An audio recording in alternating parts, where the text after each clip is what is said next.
centrale véhicule 301. Vous répondez pour un accident chien versus véhicule. Pour Nika, Labrador, noir, femelle, stérile, approximativement 50 kg. Vous répondez en priorité 1. Véhicule 301 en direction.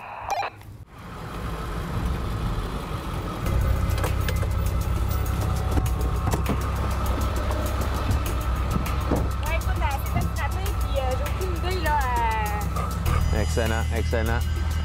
Ma collègue, elle va être avec vous. 2 secondes.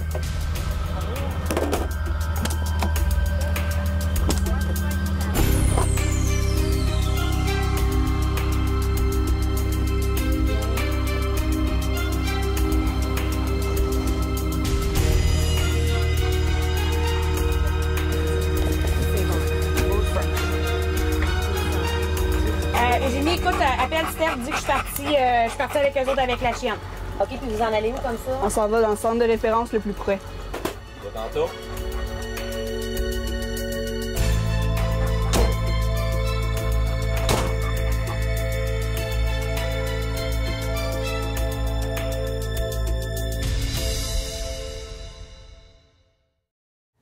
La mission d'urgence animale, c'est d'offrir un véritable service d'urgence pour les animaux, que ce soit à la population, que ce soit aux municipalités directement, aux services animaliers ou même aux vétérinaires.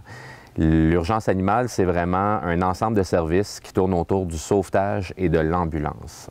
Lorsqu'un appel rentre au 911 et qu'on dit que c'est un animal qui est impliqué, il n'y a aucune ressource vraiment proprement dit qui peut se déplacer pour intervenir et prêter assistance, que ce soit à l'animal et à son propriétaire. Tous les véhicules d'urgence animale comprennent une technicienne ou un technicien en santé animale et un technicien ou technicienne en sauvetage animal. Donc la différence, proprement dit, c'est tout dépendant le type d'appel, que ce soit sauvetage ou ambulance. Chacun trouve sa spécialité et chacun va compléter le travail de l'autre. Alors les techniciennes en santé animale qui sont à bord des véhicules sont formées spécialement pour pouvoir répondre à des urgences sur la route. La raison première de faire appel à un service ambulancier plutôt que d'apporter soi-même l'animal en situation d'urgence, il y en a plusieurs. Naturellement, conduire dans une situation de stress, c'est pas une bonne chose. On peut représenter un danger pour soi-même, pour l'animal et pour les autres usagers de la route naturellement. L'autre chose aussi, c'est que si l'animal saigne, par exemple, les services publics vont refuser de prendre l'animal à bord du véhicule, tandis que nous, on est équipés pour stabiliser adéquatement l'animal, pouvoir l'immobiliser, pour pouvoir rouler de façon sécuritaire vers le centre hospitalier avec le propriétaire à bord du véhicule.